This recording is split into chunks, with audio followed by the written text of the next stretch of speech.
I have some exciting news to share. The audiobook version of Real Food for Fertility is finally here. And did you know that you can listen to Real Food for Fertility for free with your 30-day trial of Audible? Head over to fertilityfriday.com/realfood for details. That's fertilityfriday.com/realfood. This is the Fertility Friday podcast, episode number 537.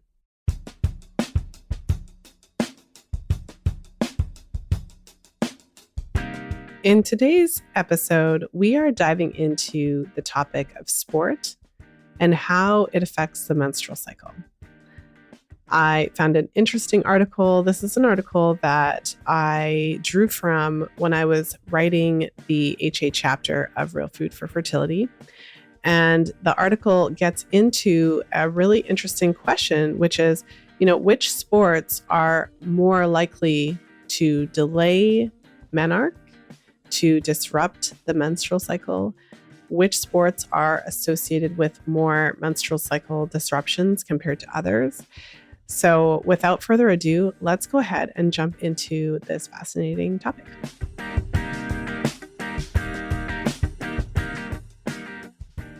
So I always say that the title of these studies leaves something to be desired. They're not necessarily catchy, but the title of the study, The Prevalence of Menstrual Cycle Disorders in Female Athletes from Different Sports. So I shortened it a little bit, but that's basically the overview. And so when I was researching the HA chapter, I reviewed many studies. In every chapter, we reviewed many studies, but this one stood out because it's a meta-analysis, so a review of several studies. So it really pulls together a lot of data on a variety of different sports and presents it in a way that allows us to kind of summarize and pull out basically the answer to the question of which sports are associated with menstrual cycle disruptions. Or even you could ask the question, are there certain sports that are associated with greater degrees of menstrual cycle disruption than other sports? So we'll get into it, and I'll share some of my thoughts, of course, and takeaways from the study. So just to kind of set the stage here, there were 48 studies that were included in the study that covered a variety of different sports. So these researchers were doing a review of a variety of studies. And a research article like that gives us a really interesting insight because, again, it's not just one study of one particular situation.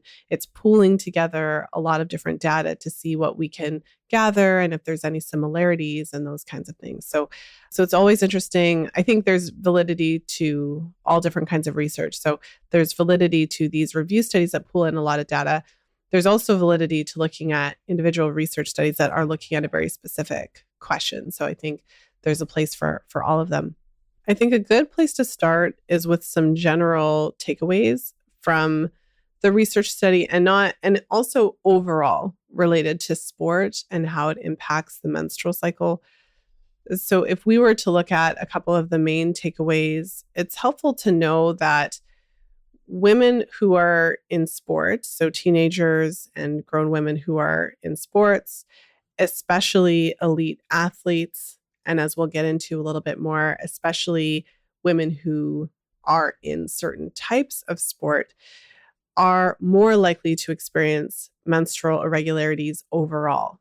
So if we were to look at the sports world, women who are active, women who are athletes, women who are elite athletes, that category of women in general you'll find more menstrual cycle disruptions overall.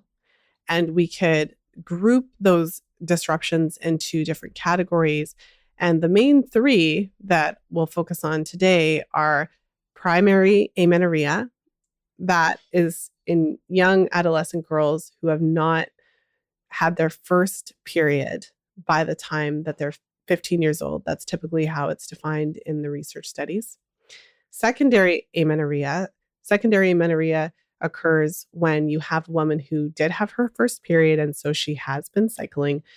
But typically it's defined in women who are going anywhere from 3 to 6 months without a period after they had already had a period. And of course, they're not pregnant and other conditions have been ruled out. And then the third category is oligomenorrhea. That's essentially irregular cycles. And so that's typically defined as cycles that are longer than 35 days, or if you're having fewer than about 8 cycles in a year, in a 12-month period. And so one of the big takeaways just in general is that women who are active and in sport, they do tend to have more of these cycle irregularities in all of those areas. Another kind of high-level takeaway is that typically menstrual cycle disruptions are seen at an even higher frequency in sports that have an emphasis on thinness. That would be sports where a woman's body composition is part of the whole picture. So you can think about things like figure skating, gymnastics, ballet, but sports that the body composition of the woman is kind of a part of that sport, even just for the aesthetic aspect of it. And I myself loved ballet as a little girl. I was a ballet dancer. And so I experienced that firsthand, where there was a preference for girls with a certain body type, and they didn't necessarily say it out loud. It's just that you would notice as a dancer that certain girls would get the parts or the solos or whatever. And often it was related to, in ballet, it was related to their body type, but it was also related to their flexibility and other things. So it wasn't only body type, but definitely, even if you were super flexible, but the body type wasn't what they were looking for, you probably wouldn't have gotten the solos. So it was this unsaid thing that everybody knew. And then I guess there were times that it might have been said, but it would have been not said directly, if you know what I mean. It would have said indirectly. But yeah, so those are some general takeaways. And ultimately, what we're getting at when we're looking at these types of studies is we are really getting at this concept of hypothalamic amenorrhea and various stages. It doesn't always start at full-blown HA. We can often see some level of cycle disruption or change before it ever gets to that point. But the underlying factor when we're looking at these cycle disruptions within these categories is related to what they call relative energy deficiency in sport. But if we just say it in layman terms, it is women who are exercising at a certain level or their activity level is really high, and they're not necessarily consuming enough food they're not exactly consuming enough food for that activity level. So we're looking, they call it a energy deficiency. We could also term it that it's, they're just not consistently eating enough food to sustain the level of activity that they have. And that's really put in a simple way, but that's just how it is. And it's not always something that is done intentionally. For many of these women, it is absolutely not done intentionally. But as we'll talk more about, there's certain sports that have a higher rate of some of these cycle disturbances. And often these are the sports that are really high endurance, requiring a lot of energy. And I would argue that especially for women who are at a really high level in the sport, or women who would be characterized as elite level, it can be hard, even if you do make a point of eating, it can be hard to truly consume an adequate amount of calories, especially when the activity level is so high that the caloric input required would really be high. Sometimes it's just, from a practical standpoint, it's just hard to eat that much. So it's not surprising to me that many women in these sports do have this issue, or at least there's a higher prevalence in these sports. So what were the sports that were most associated? So overall, they said the prevalence of menstrual disorders among the studies that they looked at ranged from 0 to 61%. So some of the studies didn't really find that there was a high prevalence of menstrual disorders, but some of the studies found up to 61% of participants who were involved in those sports did experience some sort of menstrual disorder. So it shows you that there's quite a range. And in the highest instances, that number is pretty high. So when we look at primary amenorrhea, and again, that is specifically young adolescent girls who are not having their first period by the age of 15, I will note that there are medical conditions, genetic conditions there are physical defects, birth defects. There's a variety of different factors that can contribute to primary amenorrhea. But of course, in this study, they were looking at the prevalence of it specifically in these women who were involved in sport. The highest prevalence of primary amenorrhea was found in rhythmic gymnasts. So 25% of gymnasts, rhythmic gymnastics specifically, they found an incidence of primary amenorrhea. 20% of soccer players and 19% of swimmers. So the highest prevalence was found in gymnastics, soccer, and swimming.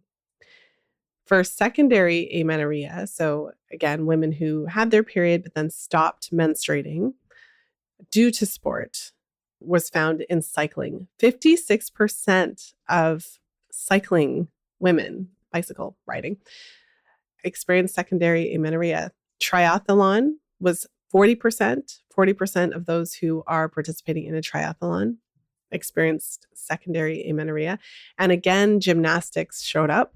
31% of rhythmic gymnastics, women who participate in rhythmic gymnastics, experienced secondary amenorrhea. And oligomenorrhea, so irregular menstruation. Boxing had a really high rate at 55%. Rhythmic gymnastics, again, showed up 44%. And then artistic gymnastics, 32%. So right off the bat, we see that these sports, gymnastics showed up a lot. So gymnastics, soccer, swimming, triathlon. So, I know triathlon isn't just running, but, triathlon includes running. Boxing, which is interesting. They were all associated with a high incidence and high prevalence of menstrual cycle disruptions. What they said in the study is that high physical demands and insufficient recovery, together with long-term inadequate nutritional intake and psychological stress, are potential factors that cause this problem. So that cause an imbalance in the neuroendocrine process related to the HPO, hypothalamic pituitary ovarian axis, the system controlling reproduction. So the researchers are saying that this combination between high physical demands, not enough recovery time, long-term inadequate nutritional intake, and then just the stress, the physiological stress or psychological stress associated with sport were all potential factors that were contributing to this problem. They also broke down the results by the type of sport. So they divided it, team sports, what they termed cyclic sports, and then they had kind of an other sports category. And so similarly, they were finding the high prevalence of primary amenorrhea in soccer players, secondary amenorrhea in volleyball players, oligomenorrhea in soccer players as well. They said up to 71.5% of ice hockey players experienced minor menstrual dysfunction, which is interesting. And in what they termed cyclic sports, they said the highest prevalence of primary amenorrhea was observed in middle to long distance runners.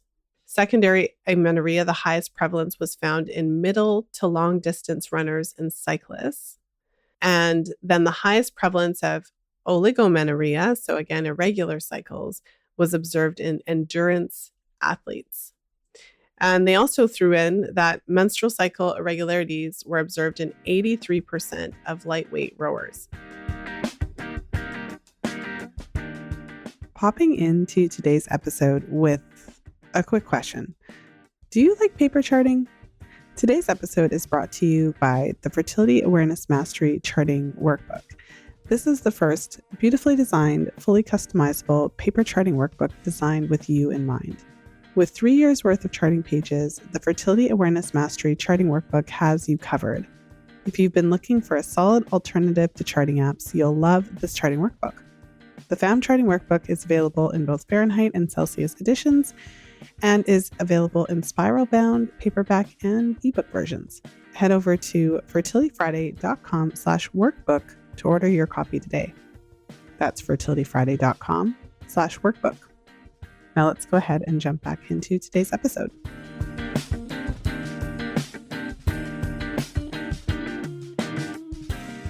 So I suppose the takeaway here is that women who are involved in certain sports, and again, not surprising to me, cycling and running, those two sports, when you look at the research and the data, they're often associated with a higher incidence of menstrual cycle disruption or hypothalamic amenorrhea in particular, so secondary amenorrhea. The researchers also noted that among athletes, and not just elite athletes, but overall, there was a trend in the scientific literature toward a delay in menarche. So, what they said is compared to the controls, so compared to non athletes, women who were really athletic, overall, there was this trend towards having a delay in their first period, about half a year or so. And again, they attributed this delay in the onset of their first menstruation to the training intensity combined with inadequate recovery, as well as potentially, of course, the energy deficit explanation, where, the activity level is more than what they're consuming, what the food intake is. And so I think that there's a lot that we can gather, and there's a lot that we can kind of think about with respect to this research. Does it mean that women shouldn't exercise? Obviously, it doesn't mean that. But I do think it shows us a couple things. No surprise that I think it shows us that our menstrual cycle really is a vital sign, and it really does give us this real-time measure of how our body's doing. And there's no way for someone to just wave a magic wand and tell you exactly how much food you should be consuming, exactly what your diet needs to look like. We can talk about the foundations, what we know from the research literature and from real world, interactions with clients and everything. We know what we need in terms of the foundations of nutrition. We know we need sufficient protein, we need sufficient fat, and I would include animal fat in that. And the reason, of course, is because it's through animal fat that we get our cholesterol, and cholesterol is a precursor to our steroid hormones, estrogen, progesterone, testosterone, cortisol, and even vitamin D. And if we're looking to normalize our menstrual cycle, which in order for our menstrual cycle to normalize, we need sufficient hormones in order for that to happen, then we do need to feed our hormones when we're coming up with what we're going to eat. Sufficient protein is essential to this process, sufficient fat, and then sufficient overall caloric intake. And it's interesting because often the focus is on getting enough carbohydrates, which are also important for athletic individuals in many cases. But the foundation, it's a lot harder to achieve optimal menstrual cycle balance if you're not getting sufficient protein and you're totally avoiding fat, is basically the underlying factor. And of course, this is something that Lily and I talked about extensively in Real Food for Fertility. But the takeaway here is that in order to achieve this optimal menstrual cycle health, or even just to menstruate at all, we definitely need to be getting enough overall caloric input. We need to be getting enough of those macros to make this happen. So if we look back to the study, what they're saying, that athletes are more likely to have a delay in their menarche. And this is something also that I've observed just working with a variety of clients.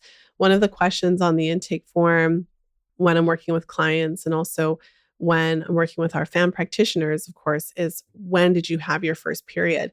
And I feel like you can gain a lot of insight in often just by asking that question, because the average age of menstruation is about 13, 12 to 13.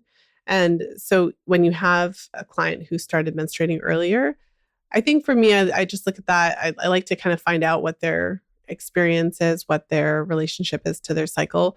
For many of the women who I've spoken to who started menstruating at a really young age, sometimes their experience was really positive. Sometimes it was a little bit more challenging because sometimes at that tender young age, they don't necessarily have a lot of information about menstruation. And so I have spoken to many women who started menstruating early who didn't really know that that was going to happen. And they were really scared. I'm bleeding. Is there something wrong? And really having no context, especially if they're starting to menstruate at 9 or 10 and no one's really had that conversation with them. And then on the flip side, when I'm speaking to women who had their period, they got their first period when they were 15 or 16. It's not every single time, but more often than not, when we talk a little bit about their history and their activity level, they were often quite active. And that, based on the research and the information, especially in this particular study that we're talking about today, could certainly be related. So again, what is the takeaway? What do we take away from this? So I think for you, the listener, you can take away from it that we should be paying attention to our menstrual cycles. And ultimately, it's not about what we think, it's about what's actually happening in our bodies. So if your activity level is moderate to high, even if you don't consider yourself an athlete, I have many clients who don't think that they're that active, but if you're exercising in a vigorous way 4 or more times per week, I feel like you are at that athlete level, whether you think of it or not. And if you were at that athlete level and you thought of yourself that way, how would you eat? How would you sleep? How would you rest? How would you recover? How would you recharge? Would you make sure that you were getting sufficient protein, minerals to support your recovery? Like, how would you treat your body if you actually thought of yourself as an athlete? And ultimately, are you charting your cycle? Do you know how long your cycle is overall? Do you know if and when you're ovulating? Do you know how long your luteal phase is? So the second half of your cycle after ovulation. Do you experience abnormal bleeding or spotting leading up to your period or throughout your cycle? Do you ever skip a period? Have you ever had irregular cycles? Those kinds of things. And then if you're tracking your cycle and you are experiencing cycle irregularities, when did those irregularities begin? I can't tell you how many times I've worked with clients where we can see the specific start date of their menstrual cycle irregularities was either when they started incorporating exercise or when they really ramped up their exercise or started a new exercise program. So ultimately, your menstrual cycle is really the key to letting you know what your homeostasis is. Your cycle will let you know if you're doing well or if you're overdoing it a little bit, if you need to tweak your intake of food, protein, fat, whatever it is.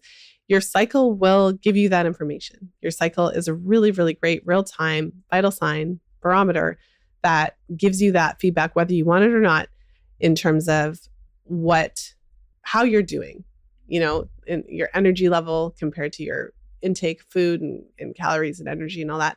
It's going to tell you. And I feel like that's the takeaway. And also, I think that the study shows us that it's not necessarily easy or intuitive for active women to sort this out. If there's such a high prevalence in women who are cycling, women who are runners, women who are gymnasts, soccer players, swimmers, then it shows us that it's not necessarily intuitive. And also, I wonder, it makes me wonder if there's not enough emphasis in these sports on ensuring that the athletes, the women, are paying attention to nutrition. It makes me wonder if the sport itself is more focused on the outcomes. So if it's soccer, we're focused on our practicing, our drills, all the different skills that you need, right? The results, the way you perform. If it's running, are we focused on the time? Are we focused on, I feel like we're really focused on the sport itself and how well we are doing at the sport, what the outcome is. If we're looking at time, if you're prepping for a triathlon, you might be tracking your time and trying to beat your time, trying to push forward, trying to push through. I was never a high level athlete, but I certainly played sports in, high school. And although that was a long time ago, there was always this kind of drive to push yourself further, push your body further. That's what success looks like in sport. But where is the conversation around nourishing your body and ensuring that you're maintaining a healthy menstrual cycle, especially for young teenage girls? It's a huge problem.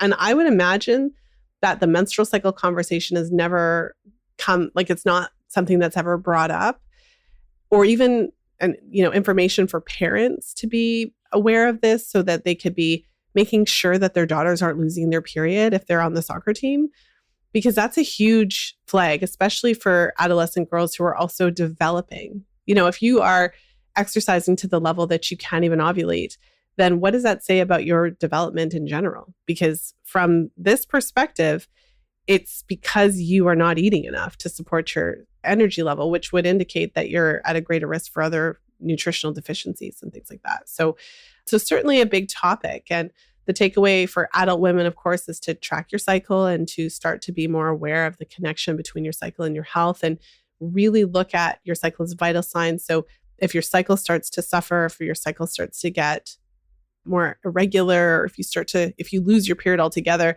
that's a huge flag that you need to be adjusting your exercise routine as well as your food intake. But if you're a parent and you're listening to this and you're thinking about your daughter or your niece or your cousin or whoever it is, but you have a young lady in your life who's really active in sport, and you might even know that her period was irregular, or maybe she went on the pill because her period was irregular, because there's a higher instance of pill use also to regulate the cycle in women who are involved in sport.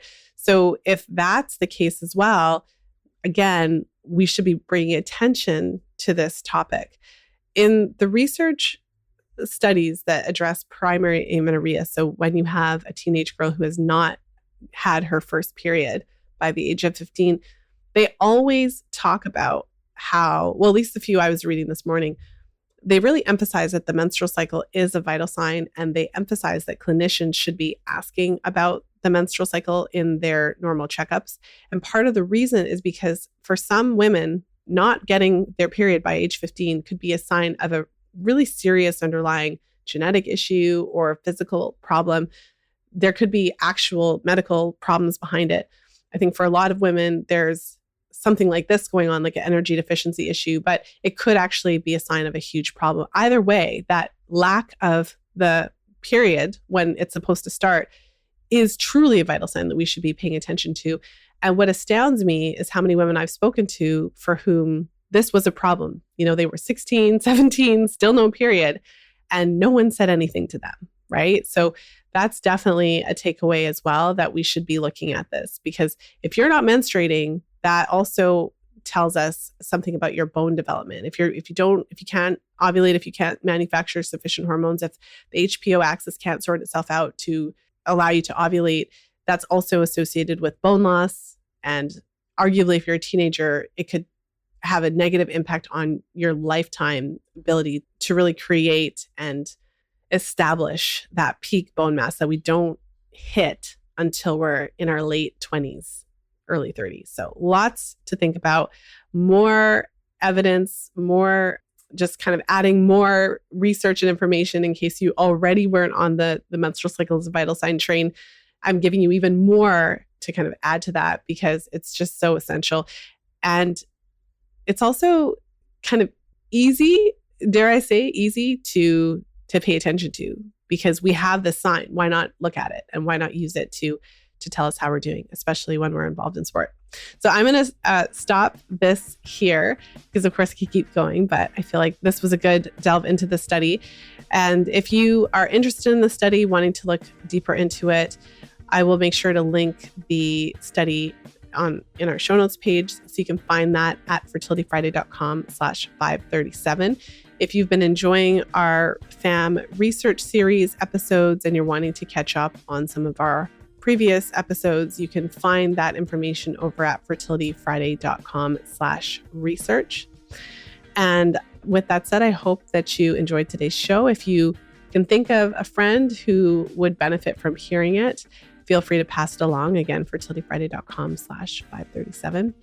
And I hope that you have a wonderful weekend, whenever you're tuning into the show. And of course, as always, until next time, be well and happy charting. And that's a wrap. If you're loving the Fertility Friday podcast, then I know you'll love FAMM, our Fertility Awareness Mastery Mentorship Certification Program. It's a 9-month program designed to teach you how to use the menstrual cycle as a diagnostic tool in your women's health practice. The menstrual cycle is the missing piece you've been looking for to better support your clients to balance hormones, normalize their cycles, and optimize their fertility. When you join FAMM, I pull back the curtain and share advanced chart interpretation strategies and specialized client protocols that will completely transform your practice. Enrollment for FAMM is opening up again in a few months. Head over to fertilityfriday.com/FAMMlive to join the waiting list and be the first to know when early bird registration opens. That's fertilityfriday.com/FAMMlive.